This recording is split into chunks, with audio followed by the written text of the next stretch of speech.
여러분 시편 119편 말씀에 이런 고백이 있습니다. 고난당한 것이 내게 유익이나 이로 말미암아 내가 주의 율례들을 배우게 되었나이다.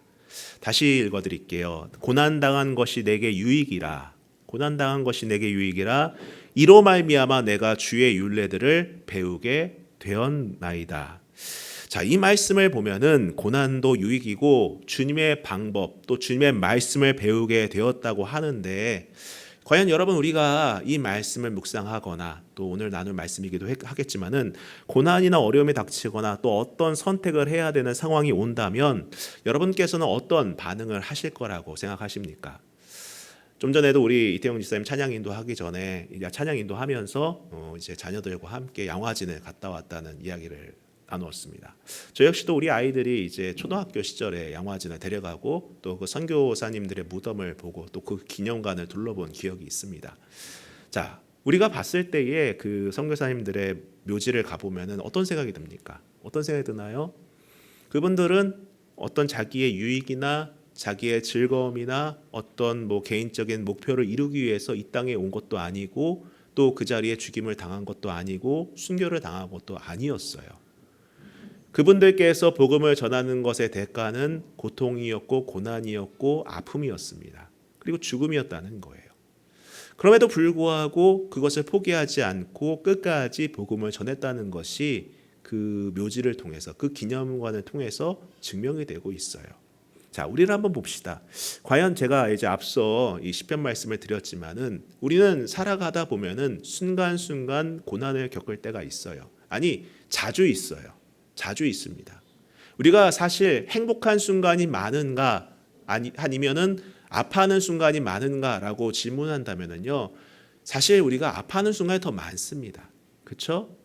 우리 애들도 보면 그렇지 않습니까? 10대 때 삶이 행복하냐 그러면은 힘들다고 얘기해요. 20대 사람들한테 물어보면 똑같이 힘들다고 합니다. 30대에게 물어보면 30대도 힘들다고 해요. 40대는 어떨까요? 또 50대는 어떨까요? 그 이유는 어떻겠습니까? 사실 우리 인생은 다 힘들어요. 어렵습니다. 고난의 연속입니다. 아픔의 연속이에요. 행복한 시기는 사실 그렇게 많지는 않은 것 같아요. 자, 그런데 여러분, 과연 우리가 고난 속에서, 특별히 우리가 믿음의 고난 속에서 과연 나는 어떤 반응을 보일 것인가, 어떠한 선택을 하고 어떠한 말을 할 것인가, 여러분은 어떨 것 같습니까? 아마도 그때 보이는 반응이나 선택들이 나의 진짜 모습이 아닐까 해요. 진심으로 말씀을 의지하든 아니면 인간적인 방법을 선택하든 하겠죠. 육신의 욕망에 따라 이끌리던 사람은 육신이 원하는 방법을 선택할 것이며, 하나님께 이끌리던 사람은 하나님께서 기뻐하실 만한 일들을 분명 선택할 것입니다. 언제? 어려울 때에, 힘들 때에. 이처럼 어려운 상황에 하는 결정이야말로 그 사람의 진짜 모습, 본연의 모습이라고 정의 내릴 수 있을 겁니다. 물론 그리스도인이라면 어떤 상황에서라도 당연히 하나님께 이끌려야 되겠죠. 좀 더 정확하게 표현하자면은 성령 하나님께 이끌리는 것이 마땅합니다. 예수님께서 승천하시면서 성령 하나님 우리에게 보내주시겠다 이렇게 약속하셨죠. 그러면서 성령님께 이끌림을 경험해야 한다는 그러한 것을 말씀해 주셨습니다. 자, 그러면은 여러분, 우리가 성령 하나님께 이끌림을 당한다, 이끌림을 경험한다라는 것은 과연 어떤 것을 의미하는 것이라고 생각을 하십니까? 기도하다 보면 떠오르는 대로, 자다 꿈꾸는 대로 그런 것이 성령의 이끌림일까요? 저는 오늘 여러분과 그것에 대하여서 두 가지로 한번 나눠보려고 합니다. 가장 먼저 성령 하나님께 이끌림을 경험한다는 의미는 성령 하나님께서 인도하신 대로 걸어감을 뜻합니다. 자, 여러분, 성령 하나님께서 인도하신 대로 걸어간다는 이 말, 참 어떻게 보면은 참 추상적인 말처럼 들려요. 그렇죠? 아니, 성령 하나님께서 이끌린 대로 걸어간다는 거, 인도하신 대로 걸어간다는 게 그 이끌린 대로 걸어가는 거하고 무슨 차이가 있는 거지? 추상적인 건 아닌가? 라고 생각할 수 있을 겁니다. 그러나 여러분, 이것은 무척 중요하고 구체적인 말이에요. 여러분, 오늘 우리가 읽은 이 8장은 스데반 집사님이 순교한 그 이후의 시점을 다루고 있습니다. 이후의 시점을 다루고 있어요. 우리 지난 시간에 스데반 집사님이 순교한 내용을 보았지 않습니까? 자, 스데반 집사님의 순교 이후 초대교인들은요, 이전에는 경험해 볼 수 없었던 무서운 박해를 체험하게 됩니다. 자, 1절을 다시 보면은 그날에 예루살렘에 있는 교회에 큰 박해가 있어 사도 외에는 다 유대와 사마리아 모든 땅으로 흩어지니라. 자, 이 말씀 그대로 스데반 집사님이 순교한 직후 사울을 비롯하여 예수를 부정하는 많은 유대인들은 그리스도인들을 박해하기 시작합니다. 특히 예루살렘에 있던 교회에 큰 박해와 시련이 닥칩니다. 이들 유대인들은요, 각 집으로 들어가 또 교회를 들어가 닥치는 대로 예수님의 부활을 믿는 모든 사람들을 잡아들여요. 남녀노소를 불문하고 다 잡아들입니다. 박해를 한다라는 거예요. 여러분, 이런 것을 보면 인간이 과연 선한가라는 의문이 듭니다. 그렇지 않습니까? 과연 인간이 선한가요? 참 회의가 든다는 거예요. 여러분, 세계사를 보더라도 비슷한 역사가 얼마나 많이 있습니까? 인간만큼 잔인한 그런 존재가 어디 있나요? 그렇지 않습니까? 뭐 멀리 볼 것도 없어요. 우리나라만 보더라도 뭐 예전에 일제강점기 시절에 뭐 우리 가장 많이 큰 다룬 사건 중에 하나가 무엇입니까? 일본에 있던 관동 대지진 사건. 그때 뭐 조선인이 우물에 독을 탔다더라. 뭐 이러한 유언비어를 퍼뜨렸었을 때 어떤 일이 나요? 그 조선인들이라고 하면은 일본이 다 끌고 와서 다 죽인 것 아니겠습니까? 뭐 비단 우리나라뿐이겠습니까? 저기 뭐 2차 세계대전 당시에 독일 같은 경우 어땠나요? 유대인들이 그렇게 많이 죽은 이유가 무엇입니까? 유대인들이 자기들이 자기들이 부를 다 독점했다. 저들이 다 우리가 누려야 될 것 다 갈취했다. 이렇게 선동하고 하니까 그런 일 벌어진 것 아니겠습니까? 더 이전으로 가볼까요? 십자군 전쟁 당시에 어떤 일이 벌어진지 아십니까? 1차 십자군 전쟁 때 예루살렘을 수복하고 난 다음에 그 십자군 전쟁에 참여한 군인들이 가장 먼저 한 일은 무엇이냐면은 그 예루살렘 성 안에 있는 유대인들을 다 죽인 거였어요. 너희들이 예수를 죽였다고 하면서 그 유대인들을 다 물에 넣고 죽이고 그러한 만행을 저질렀습니다. 그게 인간의 모습이라는 거예요. 그게 인간의 모습이라는 것입니다. 옳고 그름이 없어요. 그냥 자기의 감정과 선동되는 그 분위기에 따라서 잔악해지고 포악해질 수 있는 것이 인간이라는 것입니다. 요즘은 뭐 다릅니까? 여러분, 의견이 다르다고 해서, 입장이 다르다고 해서 폭력이 난무하잖아요. 꼭 주먹질해야지 폭력입니까? 인터넷 게시판 같은 거 보면은 서로 입에 담지 못할 욕설과 그러한 인신 공격들 뭐 무자비하게 나오지 않습니까? 뭐 TV를 보더라도 뭐 많이 나오잖아요. 그건 폭력이 아니고 뭐 신사적인 행동입니까? 아니에요. 그게 인간의 모습이라는 것입니다. 얼마나 완악하고 잔혹하고 정말 더러운 존재인지 모르겠습니다. 아무튼 이런 모진 박해로 인해 믿는 사람들은 유다와 또 사마리아 등 여러 지역으로 흩어졌어요. 자, 여러분께서도 아시다시피 이 그리스도인들에게 문제가 있었던 것 아닙니다. 결코 그들에게 어떤 문제가 있었던 것이 아니에요. 뭐 이들이 복음을 전한다고 해서 뭐 사람들을 뭐 겁박하거나 살인을 저지르거나 어떤 범죄 혐의를 보인 것이 아닙니다. 물건을 훔친 것도 아니에요. 그렇다고 해서 쿠데타를 일으킨 것도 아니었습니다. 이들은 단지 한 일은 무엇입니까? 예수님께서 부활하셨다. 이걸 전한 것뿐이에요. 이 예수님께서 부활하셨다. 그게 무슨 문제가 되는 것입니까? 그냥 그 얘기를 들으면 어떻게 반응해야 되는 것이 정상이에요? 그게 사실인지 아닌지, 어떤 근거가 있는지 없는지, 증거가 있는지 없는지 그걸 보면 되는 거잖아요. 그렇죠? 그게 합리적인 생각 아니겠습니까? 자, 우리 그냥 일반적으로 생각했을 때 예수님께서 부활하셨습니다라고 어떤 명제를 던지면은 듣는 사람은 어떻게 반응하는 게 정상이에요? 예수님께서 부활하셨다고? 그게 사실인지 아닌지 우리 한번 검증해 볼까? 사실이면 이러이러한 일이 있어야 될 거고 거짓이면 이러한 일이 벌어질 거야. 그런 검증을 해서 이게 사실인지 아닌지를 분별하고 사실이면 믿으면 되는 거고 거짓이면 그들을 이러이러한 거짓이 있기 때문에 반박하면 되는 거예요. 그렇지 않습니까? 그게 지적인 사람의 기본 소양이에요. 근데 성경을 보면 어떻습니까? 그냥 막무가내로 잡아 죽이는 겁니다. 이성이라는 것은 볼 수가 없어요. 그냥 너 예수를 믿지? 그냥 죽어. 이거예요. 이거라는 거예요. 상식과 뭐 이러한 지식 이런 게 전혀 통용이 되지 않는 그러한 패닉 상황, 그런 거라고 할 수 있을 것 같습니다. 그냥 이들은 예수님의 부활을 믿는 이유 하나만으로 박해를 받았고 또 흩어짐을 당하게 된 것입니다. 자, 근데 여러분 만약 여기까지만 본다면은요, 제 3자의 입장에서만 보더라도 이런 생각을 할 수 있을 것 같아요. 자, 예수 믿는다는 거 참 힘든 일이구나 이렇게 생각할 수 있을 것 같습니다. 참 예수 믿는 거 힘들다, 고되다. 꼭 이렇게 하면서까지 믿어야 할까라는 의문을 가지게 될 것 같아요.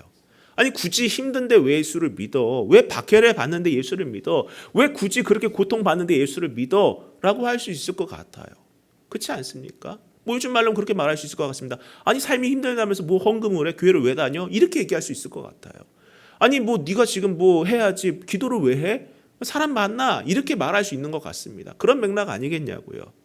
사실 이런 질문은 우리의 일상에서 앞서 말씀드렸다시피 쉽게 접할 수 있는 그런 질문이에요. 자, 간단한 예로 보세요, 여러분. 사도행전 1장 우리가 나누었을 때 어떤 내용을 나눴습니까? 예수님의 명령에 대해서 나눴어요. 무엇입니까? 예루살렘을 떠나지 말라.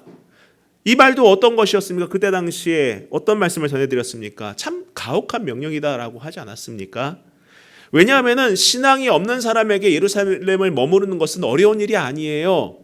그러나 신앙이 있는 경우 예루살렘에 머문다는 것은 정말 힘든 일이라는 것입니다. 요즘에 뭐 여러 가지 일들로 인하여서 뭐 사람들이 그렇지 않습니까? 뭐 요즘 뭐 오염수 문제다 뭐다 해갖고 중국과 일본이 갈등을 일으키잖아요. 근데 그런 뉴스를 봤습니다. 일본인들을 대상으로 어떻게 해요? 일본말로 밖에 나가서 말하지 말아라. 신변의 위협을 느낀다는 거예요. 그만큼 신변의 위협을 느낀다는 것입니다. 뭐 그 일본 사람들 입장에서는 중국에 사는 것이 지금은 힘든 거겠죠. 그렇지 않겠습니까? 뭐 제가 좀 비약을 한 거긴 하겠지만 여러분, 믿는 사람에게 이 당시 예루살렘은 고통과 핍박의 장소였음이 분명합니다. 자, 이 시대에도 여러분 지극히 평범하게 살 수 있습니다. 지극히 남과 똑같이 살 수 있어요. 그럼에도 불구하고 믿음이 있다는 이유 하나만으로 다양한 어려움에 직면할 수 있어요. 그렇지 않습니까? 불이익을 겪을 수도 있습니다. 불편함을 겪을 수도 있어요. 정말 내가 하지 않아도 될 것들을 해야만 할 때도 있고 당하지 않아도 될 일들을 당할 때도 있다는 것을 우리는 우리 몸으로 체험한 적이 있지 않습니까? 자, 그럴 때에 우리는 고민하죠. 우리의 믿음과 현실이 대치될 때 그런 고민을 합니다. 도대체 믿음이 뭘까? 도대체 믿음이 뭘까? 나의 믿음이 지금 이 고난에 어떤 유익이 있을까? 내가 지금 당장 필요한 것은 병고침인데, 직장인데, 관계의 개선인데, 내 문제를 해결받는 건데, 내 자녀가 잘 되는 건데, 다양한 문제들이 있는데 과연 이것이 내 믿음과 무슨 연관이 있을까 고민하는 것입니다. 나는 지금 어떤 길을 선택해야 하는가 이러한 고민하지 않겠냐고요. 만약 우리의 눈이 우리의 시선이 그저 이때 당시에 신앙인들의 박해와 그들의 흩어짐에만 멈춘다면은 신앙에 대한 회의를 가질 것 같아요. 봐라, 결국 이들 박해받아서 흩어지지 않았느냐, 이들 실패하지 않았느냐 이렇게 말하지 않겠습니까? 여러분, 만약에 이 박해의 결과가 흩어짐으로 끝났다면은 오늘 우리는 이 시대의 예수의 부활을 알지 못했을 거예요. 그렇지 않겠습니까? 이미 그들이 흩어졌다면 알지 못했을 겁니다. 그러나 이 흩어짐은 놀라운 결과를 가져왔어요. 4절을 보시기 바랍니다. 그 흩어진 사람들이 두루다니며 복음의 말씀을 전할세. 여러분 놀랍지 않습니까? 그 흩어진 사람들이, 이 앞에는 이런 수식어가 붙어야 돼요. 박해를 받아, 고난을 받아, 고통을 받아 흩어진 그 사람들이 두루다니면서 복음의 말씀을 전할세. 우린 이렇게 봐야 된다는 거예요. 여러분, 이 말이 믿겨지십니까? 정말 놀랍지 않습니까? 분명 여기서 흩어진 사람들은 예수님의 부활을 믿는 믿음 하나 때문에 고통받고 박해받고 흩어진 사람들이었어요. 그런 사람들이 놀랍게도 이러한 흩어짐을 당했음에도 불구하고 두루다니면서 복음의 말씀을 전했다고 합니다. 여러분, 일반적인 상식이라면은 어떻게 반응하는 것이 정상이겠습니까? 예수 믿어도 별거 없더라 이렇게 반응하지 않겠냐고요. 사실 세상에 보면 그런 사람들이 있습니다. 나 예전에 예수 믿었어. 나 집사지부 받았던 사람이었어. 나 어느 교회 다녔었어. 근데 난 지금 안 믿어. 하나님 어디 있어? 예수가 어디 있어? 교회 뭐 다 가짜. 이렇게 말하는 사람들이 있어요. 왜 그럴까요? 왜 그렇겠습니까? 그들은 믿다가 고통을 받았었기 때문에 그런 말들이 나오는 것 같을 것 같아요. 그럴 것 같아요. 만약에 이들이 그 흩어짐, 아픔을 담고 나아간 사람들이라면은 과연 이렇게 반응할 수 있을까요? 당연히 예수 믿어도 별거 없다더라, 힘들기만 하고 고통만 당하고 그렇게 반응하지 않겠습니까? 예수를 떠날 뿐만 아니라 주변에 혹시라도 예수 믿는다는 사람이 있으면 어떻게 반응하겠어요? 야, 예수 믿지 마. 아, 교회 다니지 마. 하나님 믿지 마. 하나님 없어. 그러면서 예수 믿는 사람 다 뜯어 말릴 것 같아요. 그런데 어떻게 이 성경에 보면은 예수로 인해 핍박받은 사람들이 두루 다니면서 그 예수님을 전할 수 있는 것입니까? 여러분, 우리가 한번 상식적으로 한번 생각해 봅시다. 이게 어떻게 가능합니까? 어떻게 이게 가능하냐고요. 한번 우리가 이런 것에 대해서 궁금증을 좀 가져볼 필요가 있어요. 여러분, 고통받으면은 그것에 대한 거부감이 드는 것이 인지상정이에요. 그렇지 않습니까? 예. 요즘 PTSD 이런 얘기 많이 하잖아요. 뭐 하나 크게 호되게 당하면은 그거에 대한 뭐 좀 정신적으로 어떤 스트레스나 뭐 어떤 장애가 생겨가지고 그거 싫어하고 이러지 않습니까? 똑같을 것 같아요. 예수님 때문에 고통받으면 당연히 예수님 믿는 것에 대해서 반발하고 부정하고 거부하고 이러지 않겠습니까? 근데 어떻게 이것을 반대로 예수님을 전할 수 있을까? 여러분, 이것은 이들이 정말 성령 하나님으로 충만해서 오직 성령께로 이끌렸다라는 것 외에는 다른 설명할 길이 없다는 거예요. 성령 충만하지 않고는 이게 불가능한 일이라는 거예요. 여러분, 이들 가운데에 우리가 주목할 만한 분이 한 분 계십니다. 바로 7 지사님 중에 한 분인 빌립 지사님이 계셨어요. 이분만 그런 것은 아니겠지만은 이분은 대표적으로 여기 기록된 거예요. 아마 대다수 그때 흩어진 사람들이 똑같이 했기 때문에 복음이 증거되지 않았을까 하는데요. 아무튼 이 빌립 지사님이 간 곳이 어디입니까? 5절을 보면은 빌립이 사마리아 성으로 내려가라고 돼 있어요. 여러분, 빌립 지사님이 사마리아 성으로 내려갔다고 합니다. 이 빌립 지사님은 사실 흩어진 사람들 가운데 하나로서 하나의 대표성, 본보기라고 할 수 있어요. 여러분, 이처럼 흩어진 사람들이 흘러간 곳은 어디냐? 이방 땅이었다는 거예요.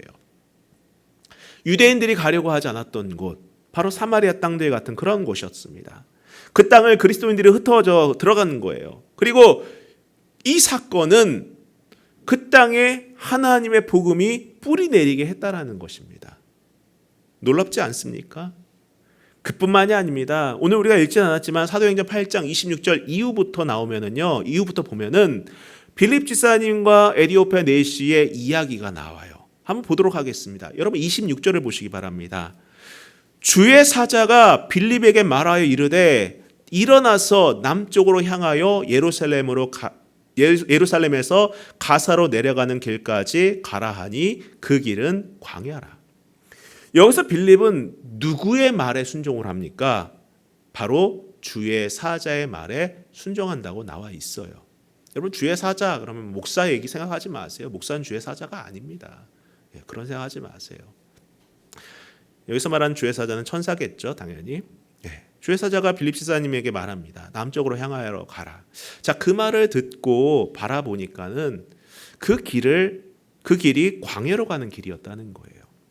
제가 예전에 꽤 오래된 일입니다. 20년도 더 된 일인데 제가 젊었을 때 이스라엘을 이제 배낭여행을 가봤는데 예루살렘에서 남쪽으로는 네게부 사막이라고 해갖고 사막이 광활하게 펼쳐져 있어요. 정말 넓게 있습니다. 그 사막은요, 여러분, 그냥 걸을 수가 없을 정도예요. 그런 사막에 누가 있겠습니까? 사람이 없어요. 없을 수밖에 없습니다. 자, 이 빌립 지사님이 남쪽으로 향하라는 말을 듣고 그곳을 바라보니까는 어떻겠습니까? 광야뿐이라는 거예요. 광야로 가는 길이었습니다. 아마 일반적인 사람이라면 이렇게 말할 것 같습니다. 아니, 광야에 왜 가라고 하십니까? 거기에는 먹을 것은 고사하고 만날 사람도 없습니다. 짐승이라고도 없을 거고요. 정말 저에게 전도하기를 원하신다면은 사람이 많은 대도시로 가라고 하십시오. 예루살렘이 아니라면은 뭐 갈릴리라든지 나사렛이라든지 뭐 오늘날 텔아비브라든지 이런 대도시로 좀 가게 해주세요. 뭐 그것도 아니라면 좀 먼데 대도시로 가게 해주세요. 뭐 그리스라든지 아테네라든지 이런 데로 가게 하시면 기꺼이 순종하겠습니다라고 반응하지 않겠습니까? 제게 좀 납득이 되게 설명해 달라고 이렇게 반응하지 않겠냐고요. 그러나 여러분, 오늘 빌립 지사님은 그 길을 떠납니다. 그냥 순종하면 나아간다는 거예요. 성경을 보면 일어나 가서라고 말하고 있습니다. 그런데 여러분 보세요. 그 길을 가다 보니까는 사람조차 만나기 힘든 그 길을 가다 보니까는 그 광야 한가운데서 누구를 만납니까? 바로 에디오피아 여왕 간다게, 이 간다게란 말은 왕의 호칭이에요. 여왕의 호칭입니다. 바로 왕처럼 여왕의 호칭이에요. 이 간다게의 모든 국고를 맡은 관리인인 내시를 만나게 된 거예요. 여기서 또 성령께서 이렇게 말합니다. 29절에 보면은 성령이 빌립더로 이르되 이 수레로 가까이 나아가라 하시거늘. 자, 이 말씀에 순종해서 빌립은 수레에 가까이 나갑니다. 그러자 그곳에서 어떤 일이 벌어지고 있었습니까? 이 내시가 선지자 이사야의 글을 읽고 있었는데 그 읽던 글 가운데 해석이 되지 않는 부분 때문에 고민하고 있었다는 거예요. 자, 보세요. 누가 그 광야 한가운데에 에디오피아 내시가 있는 줄 누가 알았겠으며 그 내시가 성경을 읽다가 이 부분이 정말 안 풀린다. 이게 도대체 무슨 얘기냐 고민하고 있는 줄을 누가 알았겠습니까? 자, 빌립은 그 말씀을 해석해 줍니다. 그리고 그 의미가 무엇인지 말해주면서 복음을 전해줍니다. 그리고 내시는 이 복음을 받아들였고 세례를 받았으며 이후에 에디오피아에 복음을 전하는 전령이 되었다는 거예요. 여러분, 비록 당장은 그리스도인들이 겪어야 할 환난과 박해가 있을 수 있어요. 우리의 삶은 녹록하지 않습니다. 어려운 부분들이 분명 있습니다. 알 수 없는 고통이 계속 지속될 수도 있어요. 언제쯤이면 이 아픔이 끝날까? 언제쯤이면 이 아픔에서 벗어날 수 있을까? 언제쯤이면 이 고난에서 내가 좀 나아질 수 있을까? 이러한 터널을 지날 때가 분명 있습니다.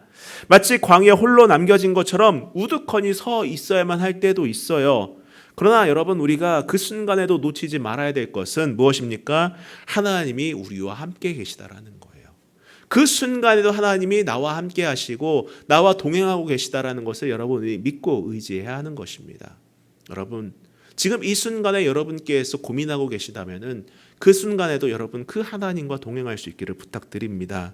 때로는 나를 흩어지게 하고 쫓기게 하며 사마리아로 또 광야로 이끄실 때가 있어요. 도무지 어디가 길인지 어떤 선택을 해야 하는지 알 수 없는 그러한 상황에 처할 때도 있지만은 누군가를 의지하고 싶은 그러한 그때에 사람의 조언을 구하기보다는 하나님의 음성을 구할 수 있기를 주님의 이름으로 축원합니다. 여러분, 그 하나님은 다양한 루트로 우리에게 말씀해 주십니다. 때로는 말씀을 통해서, 때로는 누군가의 조언을 통해서 들려주실 때가 있다는 거예요. 여러분, 우리가 그럴 때마다 이런 기도를 해야 되지 않을까요? 하나님이 이끄신 이곳에서 하나님의 뜻을 분별하길 원합니다. 주님의 뜻을 알기를 원합니다. 이 상황 가운데 주님께 순종할 수 있는 마음을 주옵소서. 이 광야와 같은 인생에서 하나님께서 하시고자 하는 일들을 이루게 하옵소서. 이러한 기도가 저와 여러분의 기도가 될 수 있기를 바랍니다. 자, 이해할 수 없는 상황에도 그 상황을 붙들고 기도하는 그러한 성도가 진짜 믿음의 성도요, 하나님이 기뻐하는 그러한 그리스도인임을 꼭 아시길 바랍니다. 눈물이 나오는 그 상황에서도 그 눈물을 붙들고 기도할 수 있어야 되는 거예요. 공허한 상황에 처했다 할지라도 여러분 그 상황을 붙들고 기도하시길 바랍니다. 성령께서 인도해 주실 것을 구하세요. 인생의 사마리아 광야에서 기도하시기 바랍니다. 성령 하나님의 뜻을 구하세요. 거기에 응답이 있는 거예요. 여러 믿음의 선배들은 그러한 믿음의 여정을 걸어가셨어요. 다윗도 그렇지 않습니까? 광야 한가운데서 그분을 외치고 그곳에서 예배하고 하나님의 뜻을 구하는 그러한 모습을 보이지 않았냐고요. 성령 하나님께서 인도하신 대로 걸어갈 때 우리는 그곳이 이방 땅이든 사마리아든 광야든 그 안에서도 우리는 승리할 수 있는 것입니다. 여러분, 세상이 말하는 승리는 여러분 허구예요. 허구입니다. 하나님께서 인생의 사마리아 광야에서 우리를 통해 일하시고 회복시키심을 기대하고 그 회복이야말로 진정한 믿음의 승리임을 여러분 꼭 아시길 바랍니다. 여러분, 바이올린 가운데에 명품 바이올린 스트라디바리우스라는 바이올린이 있어요. 엄청 비쌉니다. 왜 비싸냐면은 특별한 음색을 지니고 있기 때문이라는 거예요. 근데 이 바이올린이 특별한 음색을 낼 수 있는 이유는 나무 재질 때문에 그렇다라는 의견이 많습니다. 지배적입니다. 왜냐하면은 지금은 지구 온난화다 해서 많이 덥잖아요. 근데 과거 1400년대부터 1800년대까지는 유럽의 소빙기였다고 합니다. 소빙기. 추운 기간이었다고 해요. 엄청 추운 기간이었다고 합니다. 그 가운데에 1500년대부터 1715년대까지 그때가 그 역사 속에서 가장 혹독한 추위가 있었던 그러한 시기였다고 합니다. 근데 이 추위로 인해서 나무들이 성장할 때에 어떻게 합니까? 사실 더운 지방 나무들은 쑥쑥 크잖아요. 근데 추운 지방 나무들은 아주 천천히 큽니다. 단단하게 큰다는 거예요. 이처럼 이 추위 때문에 나무들이 성장할 때에 촘촘하고 단단하게 큰 거예요. 저는 개인적으로 나무가 겪은 이 추위가 우리가 겪는 모진 환경과 매우 흡사하다고 생각을 합니다. 나무에게 가해진 추위가 좋은 재질의 바이올린으로 완성된 것처럼 모진 환경은 여러분 때로는 우리 내면에 깊은 울림을 가져다 줄 수도 있다는 거예요. 여러분, 쉽게 큰 사람은요, 어려움에 대처하지 못합니다. 고난을 겪어보고 어려움을 거쳐보고 모진 고난 가운데 이겨내본 사람은요, 그 마음이 단단해지고 그 말 한마디 한마디에 울림이 있는 거예요. 그리고 그뿐만이 아닙니다. 보세요. 바울은 로마서 11장 12절을 통해 이렇게 말씀하십니다. 그들이 넘어짐이 세상의 풍성함이 되며 그들의 실패가 이방인의 풍성함이 되거든 하물며 그들의 충만함이리요. 당장 보기에는 넘어지고 실패였지만은 하나님께서 어떻게 하셨다는 것입니까? 그 일을 통해 풍성함을 허락하셨다는 거예요. 여러분, 이게 하나님의 공식입니다. 구약에서 보았던 그 하나님의 공식이 신약에서도 통용되고 있는 거예요. 그렇지 않습니까? 우리 창세기 강의하면서 요셉 이야기 왜 이렇게 우리가 깊이 묵상을 했었습니까? 바로 이 내용 아니었냐고요. 이게 하나님의 공식이고 믿음의 공식이고 우리 신앙인의 승리의 공식입니다. 여러분, 하나님은 이처럼 우리 믿는 자를 주시하고 계시면서 우리의 어려움조차 무엇으로 바꿔가시는 분이십니까? 유익으로 바꿔가시는 분이심을 여러분 믿으시기 바랍니다. 여러분의 오늘의 눈물이 기도가 되고 그 기도가 풍성함을 가져오는 거예요. 여러분의 실패가 완전한 실패가 아니라는 겁니다. 여러분의 멈춤이 영원한 멈춤이 아니라는 거예요. 여러분의 앉아있음이 영원한 앉아있음이 아니라는 겁니다. 하나님께서 도약하게 할 그러한 시기이고 더욱더 성장하게 할 그러한 시기라는 것을 여러분 꼭 기억할 수 있기를 축원합니다. 자, 두 번째로 성령 하나님께 이끌림을 경험한다는 의미는 성령 하나님께서 말하게 하시는 대로 말함을 의미합니다. 자, 앞서 본 것처럼 우리는 흩어진 사람들의 중요한 특징을 발견할 수 있었습니다. 자, 4절부터 다시 보면은 그 흩어진 사람들이 두루다니며 복음의 말씀을 전할세 빌립이 사마리아 성에 내려가 그리스도를 백성에게 전파하니. 자, 앞서 말씀드렸던 것처럼 여러분 이들은 고통받고 나간 사람들이에요. 아픔이 있는 사람들입니다. 누구 때문에? 복음 때문에. 예수 믿는 것 때문에 아픔이 있었던 사람들이에요. 여러분, 사람은 일반적으로 그 마음에 담은 것을 드러냅니다. 평소에 내가 무엇을 담고 있느냐가 그 입을 통해서 나올 수밖에 없는 거예요. 자녀를 키우는 부모를 보면은요, 자녀 얘기밖에 안 해요. 특히 처음 육아를 시작한 부모는 우리 애기 많이 합니다. 또 학부형 같은 경우는 우리 아이가 공부 어떻게 한다 이런 얘기밖에 하지 않아요. 그게 우리 부모 세대예요. 또 결혼 정년기를 둔 부모는 결혼에 대한 이야기, 혼사에 대한 얘기밖에 안 합니다. 그 마음에 든 것을 말할 수밖에 없어요. 그게 사람입니다. 자, 그러므로 어떤 말을 하였는가를 보면은 그 사람의 마음에 무엇이 담겨 있는지를 볼 수 있어요. 그 사람이 지금 무엇에 관심을 두고 있고 어디에 시간을 쏟고 있는지를 알 수 있습니다. 자, 만약에 마음에 불평이 담겨 있다. 불평이 담겨 있다면은 그 사람은 어디서나 무엇을 쏟아내겠습니까? 불평만을 쏟아내겠죠. 불만만을 쏟아내겠죠. 그래서 만난 사람들은 그 사람이 말하는 불평, 불만을 들어야 돼요. 처음에 짜증이 나겠지만 어떻게 반응합니까? 이내 그 불평이 전염이 돼요. 똑같이 그 사람도 듣는 사람도 불평하게 만듭니다. 반대로 이 안에 감사와 기쁨이 있다면 어떻겠습니까? 어떤 언어를 말하겠습니까? 당연히 감사와 기쁨을 말하지 않겠습니까? 또 이 말을 듣는 사람들은 어떻겠습니까? 여러분, 이처럼 말이 그 사람을 말해줍니다. 오늘 본문에서 흩어진 사람들이 두루다니기 시작했습니다. 분명 이들은 상처를 받은 사람들이에요. 상처를 그 마음에 지고 있는 사람들이었습니다. 정든 고향 땅을 떠나야만 했던 사람들이었어요. 일반적인 상식으로는 겉과 속이 병들어야 정상입니다. 그렇죠? 그런 이들이 이방 땅과 사마리아와 광야를 다니며 말하는 것이 무엇입니까? 복음이라는 거예요. 예수 그리스도의 부활이라는 것입니다. 여러분, 이것 역시도 사람의 의지로 가능한 것이 아니겠죠. 오직 성령께서 말하게 하심에 따라 말했을 때에 가능한 거예요. 여러분, 바울 사도는 이 부분에 대해서 이렇게 말합니다. 고린도전서 2장 3절부터 보면 이런 고백을 해요. 내가 너희 가운데 거할 때에 약하고 두려워하고 심히 떨었노라. 내 말과 내 전도함이 설득력 있는 지혜의 말로 하지 아니하고 다만 성령의 나타나심과 능력으로 하여. 여러분, 그 위대한 바울이 떨었다고 해요. 왜 떨었습니까? 무서운 두려움과 공포가 엄습해서가 아닙니다. 세상적으로 어떤 두려워할 만한 일이 있어서가 아니었어요. 무엇 때문이었습니까? 자기의 말이 설득력 있는 지혜로 할까봐, 사람의 생각과 그러한 지혜로 말할까봐 떨었다라는 말입니다. 오직 사도 바울은 성령의 나타나심과 그 능력으로 말하기만을 소원했다는 거예요. 자, 여러분, 오늘 여러분의 언어는 어떻습니까? 우리가 평소에 하고 다니는 말은 어떤 말입니까?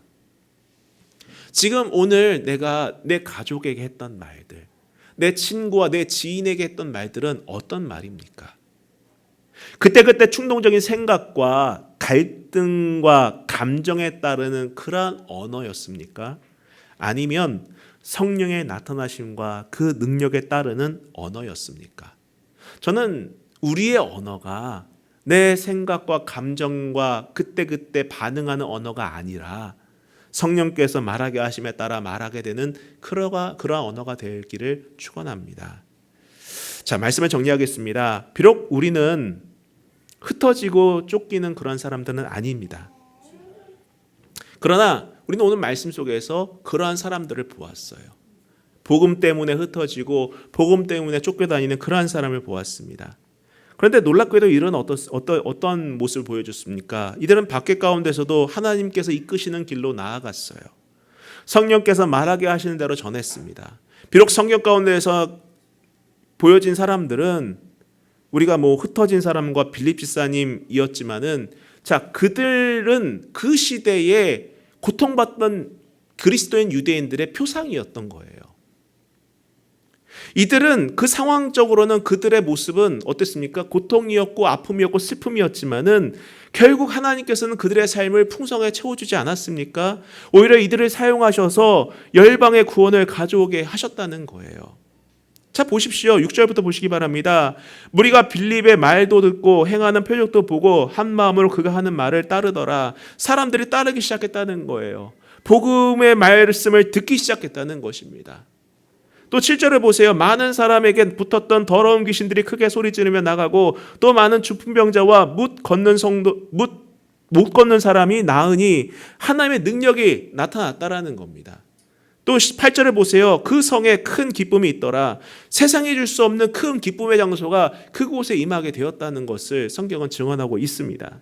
자, 이 모든 것들이 믿는 자의 아픔을 통해 역사하신 하나님의 결과물들이었다는 거예요. 여러분, 아플 때에, 힘겨울 때에 그 아픔에서만 멈춰 있어서는 안 되는 이유가 여기 있습니다. 그 아픔의 장소에 머물러 있어서는 안 된다는 거예요. 어떤 자리에 있던지 간에 낙심하고 절망하지 마시길 축원합니다. 오직 성령 하나님께서 나의 삶을 인도하시기를 구하고 내 입술을 주장하시기를 간구하시기를 부탁드립니다.